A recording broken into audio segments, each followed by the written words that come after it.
국립 영재 프로그램에 대해서 설명해 주세요. I am very proud to be working with the Talent Identification Program at Duke. It is the best part of the work I've done in gifted education over 4 decades. It's a program I'm very proud to be affiliated with. Duke TIP was established 35 years ago in concert with the very first talent search program, and that was started by Dr. Julian Stanley at Johns Hopkins University in Maryland. Dr. Stanley was approached by the parents of a gifted youngster. His name was Joe. The parents were interested in having him have the opportunity as a 7th grader to take Algebra 1 because he was a very gifted math student. And the school board said, no, you have to wait till high school to take Algebra 1. That's the rule. We've never done it before. The parents went to Dr. Stanley, a world-renowned educational researcher. And Dr. Stanley said, if you're going to persuade the board, you need data. And the grade level test that Joe has taken just tests his skills on grade level. It doesn't show how high he can go. Let's give him the college entrance exam. And people objected and said he hasn't studied that before. How will he feel going into a room with high school juniors and seniors? What will happen to his self-esteem? Dr. Stanley ignored all the objections and said, we're going to do this. Joe went in willingly, excitedly, took the test, blew the top off of it, wound up getting an advanced degree in mathematics in his early 20s, PhD in theoretical mathematics. Dr. Stanley recognized that there were lots more students like Joe out there who needed this opportunity. And so he established the Studies of Mathematically Precocious Youth and then began the Center for Talented Youth to provide, as I frame it now, 3 things: recognition, opportunities, and resources. The recognition is about recognizing that a student like Joe should have the chance to accelerate and celebrating that. It's no accident that it's at 7th grade that the TIP talent search primarily takes place, although we have services for younger kids. The 7th grade and that middle school era is when some individuals begin to camouflage or hide their giftedness in order to gain social acceptance. And we want to have students be proud of, celebrate, and just as in athletics, you get a tangible reward, you get a trophy, you get a certificate. We give kids certificates and ribbons and even medallions for outstanding performance. And like Joe, we give them the chance as 7th graders to take the college entrance exam. And this year alone, we had 55,000 students in our 16-state region participate in that opportunity. And then following up on that, opportunities for educational experiences, summer studies programs, 3-week residential on a college campus for students who are rising 8th, 9th, 10th grade students to let them see what college is like, immersed in the study of one topic for the entire 3 weeks. We have students who take an entire high school course for credit and get that on their transcript, so when they get back to school in the fall, they don't have to take geometry, they can go on to Algebra 2. More often, we have students who take courses that aren't even related to their academic transcript, like forensics, or cryptology, or dystopian literature, and they do it just because of their passion.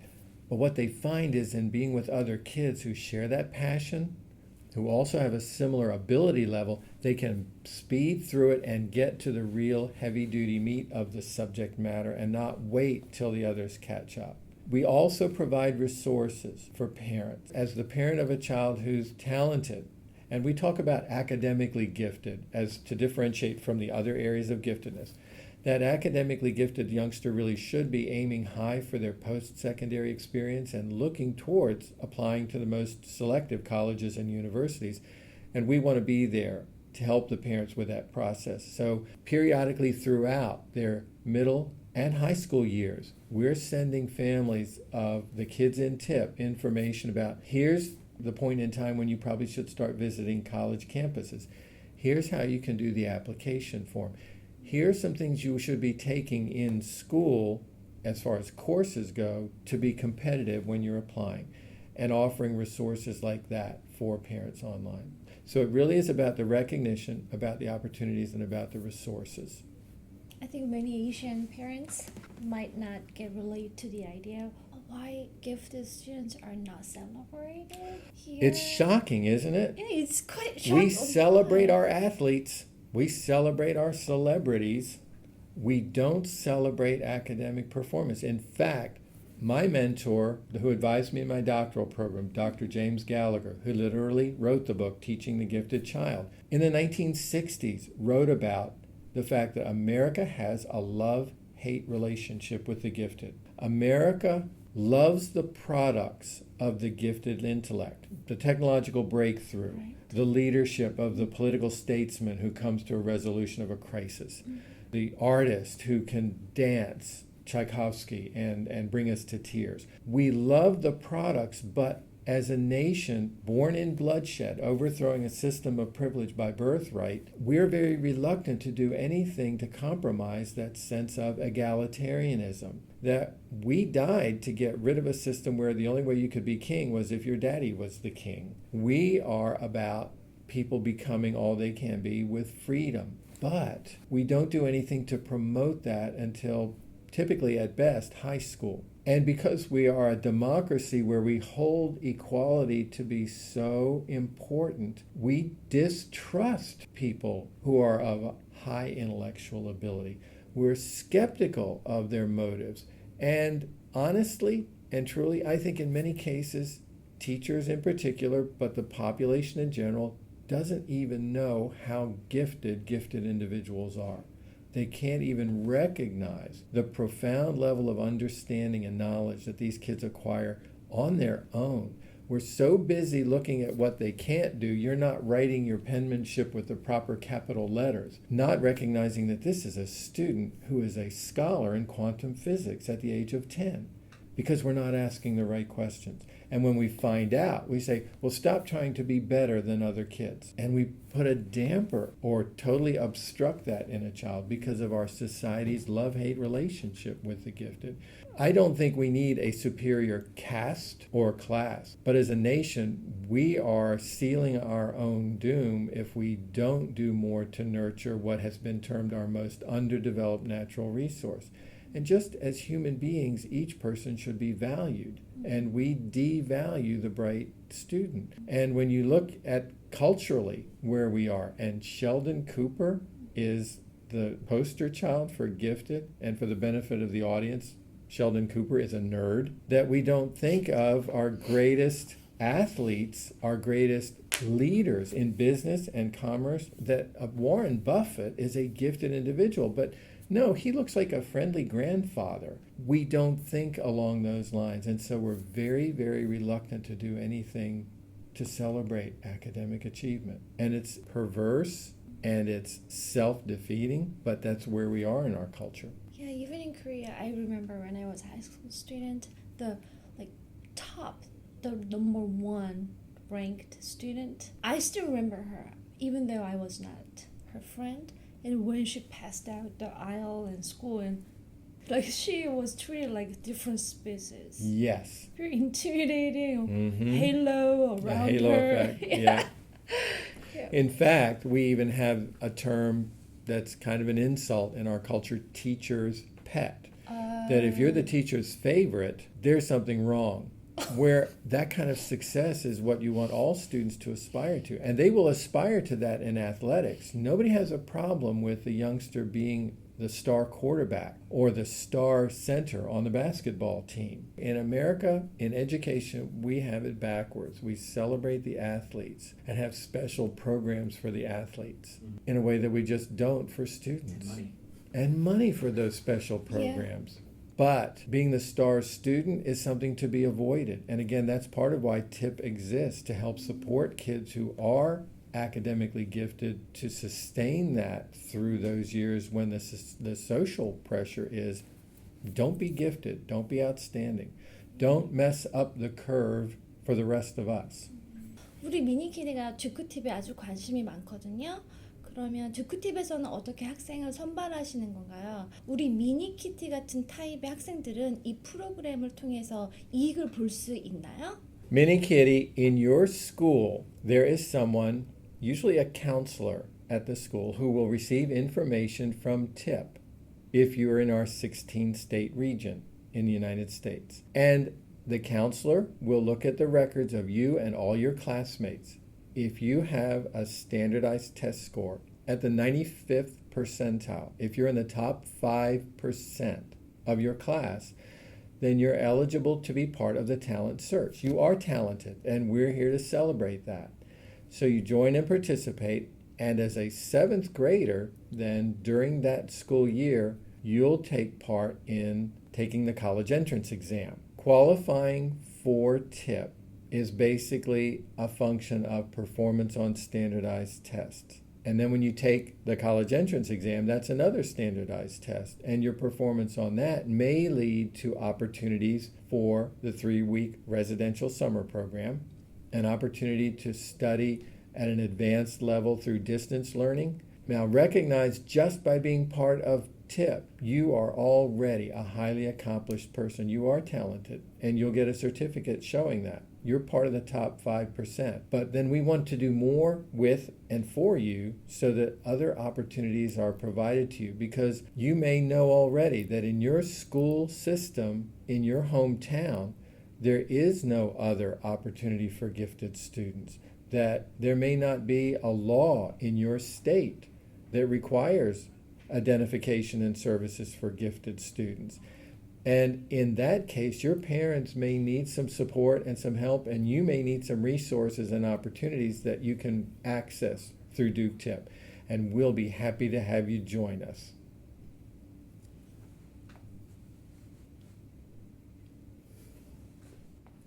박사님, 존스 홉킨스 대학의 탤런트 서치나 SIG와 같은 다른 프로그램과 비교해서 듀크 팁은 비슷한 점이라든가 다른 점이 무엇인가요?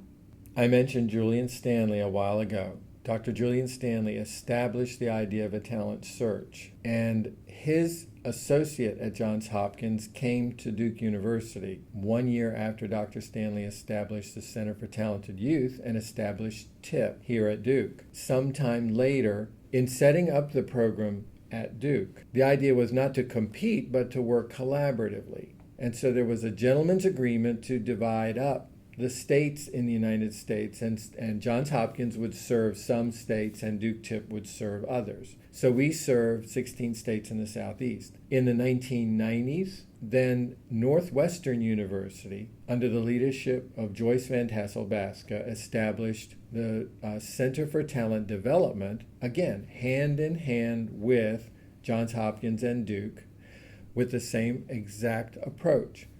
Opportunities for above-level testing, summer programs that were 3-week residential on college campuses, and the same eligibility criteria for all of the programs. And then finally, a program was established in Denver, Colorado, to serve the central part of the country, a program now referred to as the Center for Bright Kids. These 4 national talent searches serve the different geographic regions of the United States, but we all share exactly the same philosophy, and we work very closely together. Now, there are some other talent search programs like SIG. There are opportunities that parents can find that are beyond the TIP talent search or the Center for Bright Kids or Center for Talent Development or Center for Talented Youth that have the same kind of general parameters, but I don't think any of them have as broad an array of resources, nor do they follow the families all the way through high school and help them get ready to apply for college the way that these 4 talent search programs do. So how can international parents apply to... That's a great question. Just as I said to Minnie Kitty, any student who has a standardized test score at the 95th percentile or higher in their context, in their country, in their scoring system, they would be eligible to participate in TIP. We serve 16 states in the southeastern part of the United States, but we have kids in our talent search from Great Britain, from Europe, from India, from China, kids who have applied to be part of it. As individuals, we are also growing our program so that we have TIP in India, where the services and benefits of being part of TIP are there. We're not taking American kids to explore India. These are talented, academically gifted students in India who take an advanced level test and have the opportunity for 3-week residential programs on campus. And this summer, we have opened a new program in China as well, and we are growing. President Broadhead of Duke University has said anywhere Duke is, he wants the TIP program to be in that country as well. So we are expanding our services to as many places as possible. If there isn't a program in a student's country, they still can apply. And it's very easy. We're on the web, and application and accessing the benefits is quite easy. In Korea, some parents, they send their kids to a prep school to get their children accepted to that kind of gifted program in the United States for the recognition and for the future career. So what would you like to say to those parents? For a student who's engaged with TIP, there are two important testing windows. One is the 7th grade TIP opportunity of taking the college entrance exam. What we're trying to find out is what the student already knows and knows how to do as the student is without doing any preparation. We urge parents, don't do a preparation course. That just artificially inflates the score, and you may wind up pushing the student into a setting, a learning setting, where they're overwhelmed, frustrated, and suddenly, instead of feeling like they're talented, they think they're dumb. So we urge parents not to engage in any kind of training experience in a testing preparation service for the 7th grade talent search. We do encourage parents in high school, when it really matters as far as the college their student would be eligible to apply to or get access to, that's the time to do the test prep course. That's when it really matters, because we're not just trying to find out what do you know and how do we best then fill that need. It's about access to that university you want to go to.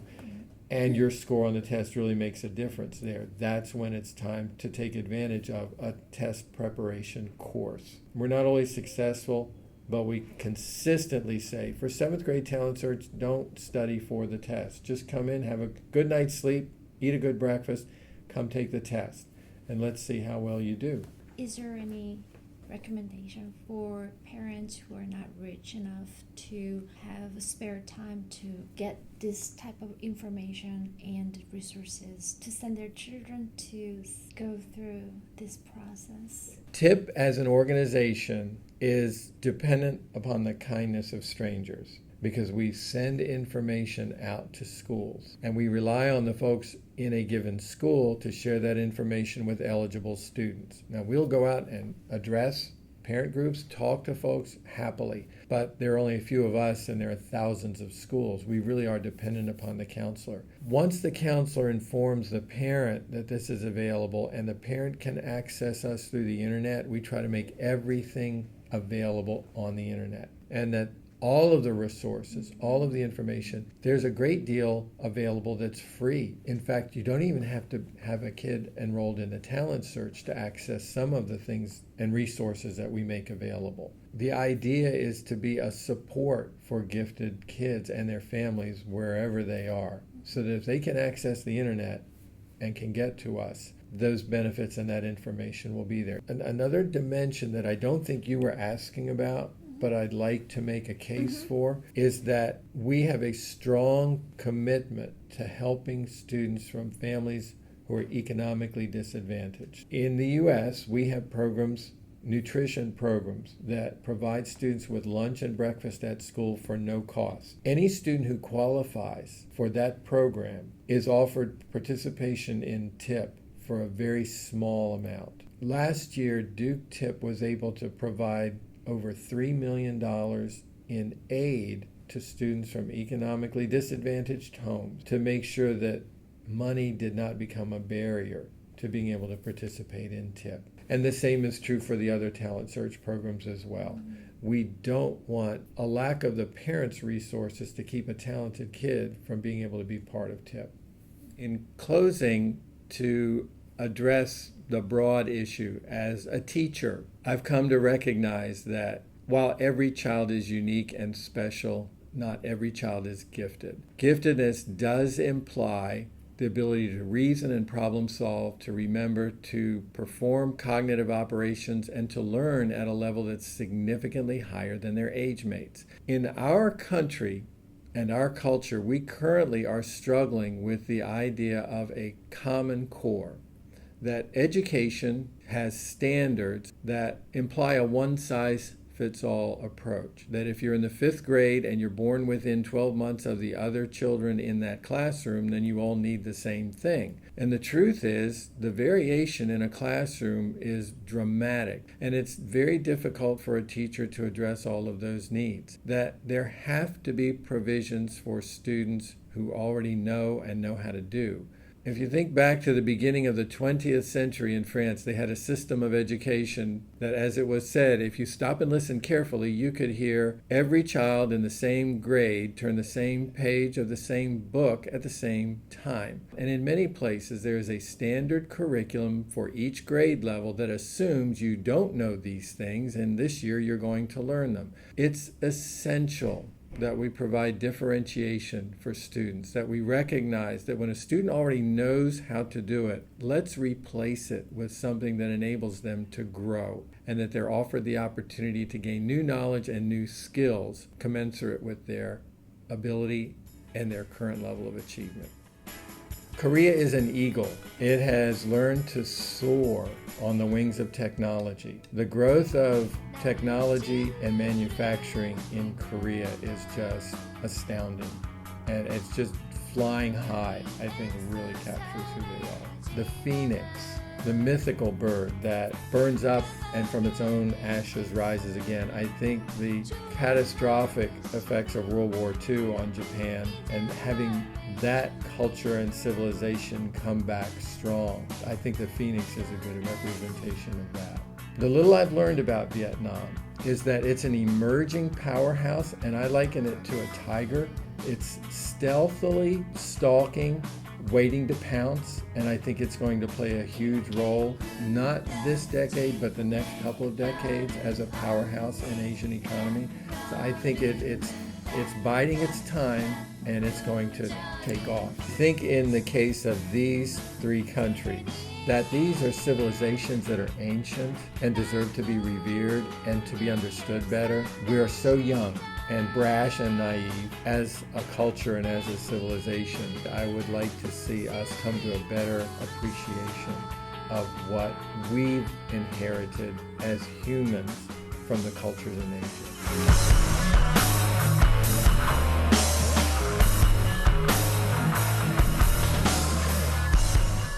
About gifted and talented kids, I often encounter a variety of myths, misinformation and disinformation about who these kids are, what their characteristics are, and what their needs are.